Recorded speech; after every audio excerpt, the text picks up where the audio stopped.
Chers investisseurs, bonjour, j'espère que vous allez bien, que vous êtes prêts à affronter une nouvelle journée sur les marchés financiers. On va sans plus attendre donc sur le Bitcoin face au dollar, unité de temps hebdomadaire, avec une semaine qui constate assez bien vers le sud.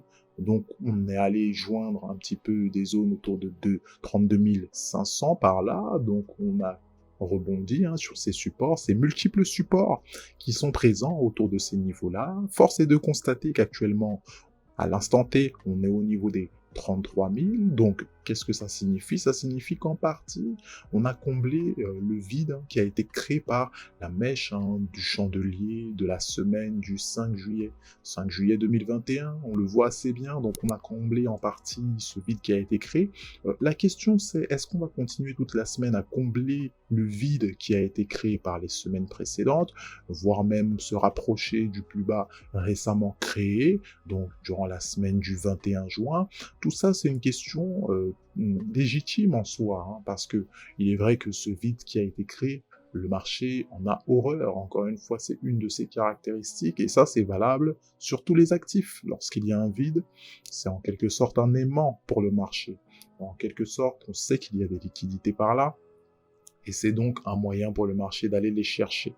Donc, on tient en compte ces infos, on les met de côté encore une fois, et on va un peu plus loin sur l'unité de temps journalière, toujours au sein de cette compression. Ça se voit assez bien, mine de rien. On a une très belle compression là, dans laquelle on se trouve, et oui, on s'y trouve encore une fois. Le fait est que actuellement, on ne fait qu'osciller autour de la Tenkan. On le voit assez bien. Pour ce qui est d'Ishimoku, ceci dit, vous apercevez également qu'il n'y a rien de bien compliqué à comprendre au sein de ce graphique. Une pression baissière est tout le temps présente, encore une fois. Pour que la pression haussière se crée, pour que la tendance s'inverse, il faudrait donc à se diriger vers des targets qu'on connaît très bien maintenant. On va donc viser dans un premier temps les 34 500, puis les 35 000 par extension. On va voir même que les 36 000 sont également une bonne target.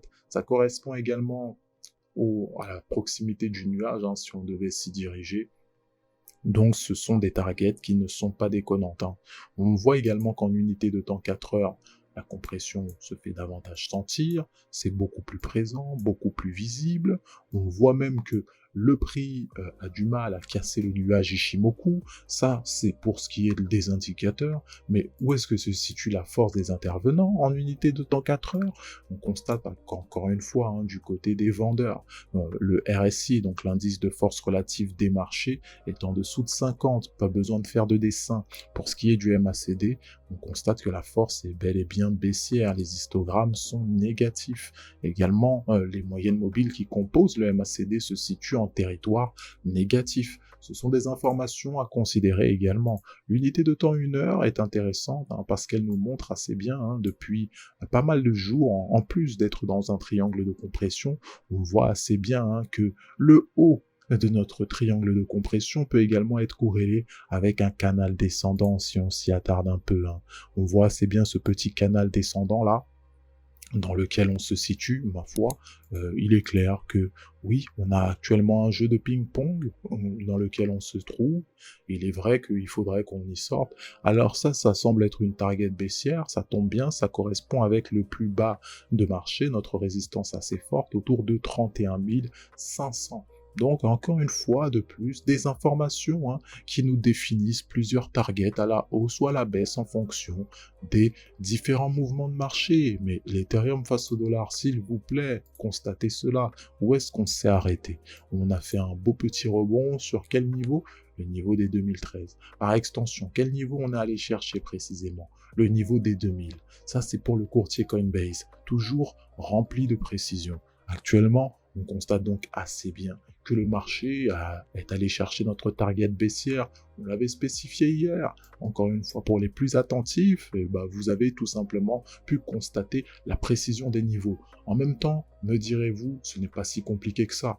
Pourquoi? Parce qu'il s'agit tout simplement de niveaux psychologiques. Le niveau des 2000 est un niveau sur lequel le marché, l'Ethereum face au dollar, est en quelque sorte souvent obligé de s'arrêter. S'il le casse très fort, c'est tout simplement que ça veut aller bien plus bas. Donc encore une fois, c'est une indication que le marché donc a rebondi sur notre targets donc baissières. On avait les 2013 dans un premier temps, les 2000 par extension. Les 2013 ont été touchés une première fois avec précision durant l'heure de 20h, de 20h à 21h hier. Donc une deuxième fois durant l'heure de 2h à 3h du matin, constater la précision du niveau. Bon, quelquefois, le fait de voir est bien plus important que le fait de parler. Donc actuellement, on voit donc assez bien que l'importance des niveaux est primordiale lorsqu'on fait du trading. On a donc cassé ce range dans lequel on se situait. On l'a cassé par le bas. Le scénario, la suite, c'est quoi? C'est tout simplement une réintégration du range. Si on vise la hausse, donc on vise les 2100, 2130 par extension. Et si on vise la baisse, ça semble assez logique, non? On part sur une cassure des 2000 dans un premier temps, pour aller se loger au niveau des 1930. Encore une fois, on a nos bornes qui sont assez définies, qui sont assez claires. Pour ce qui est de l'unité de temps 4 heures, nous prenons du recul et nous nous apercevrons que nous nous situons bien en dessous du nuage Ishimoku et par la même occasion de la Tenkan et de la Kijun. Mais où est-ce que se situe la force des intervenants? De la même manière que le Bitcoin, elle se situe du côté des vendeurs. Nous nous apercevons assez bien que les histogrammes sont d'autant plus négatifs et que les moyennes mobiles qui composent le MACD sont également en territoire négatif. Pas besoin de faire de dessin non plus pour ce qui est de l'indice de force relative, on est au niveau de 45, à savoir qu'en dessous de 50, il s'agit d'une pression baissière importante. Prenons le temps également de voir en unité de temps journalière de quelle manière nous avons avalé les 3 derniers chandeliers. Donc, c'est assez clair et manifeste. Donc, ça témoigne d'une pression très importante, suite à une pression précédente qui avait même été créée la journée du 8 juillet.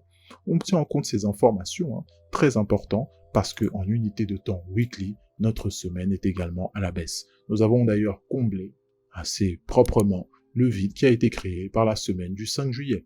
Des informations assez claires, ma foi, des targets définis qui nous encadrent pour la journée actuelle. Nous allons prendre en compte ces informations avec une dose de money management pour gérer le portefeuille au mieux. Ceci étant dit, vous le savez, on vous souhaite toujours de meilleurs trades. Et quant à nous, n'oubliez pas, on se retrouve à la prochaine. Bye bye.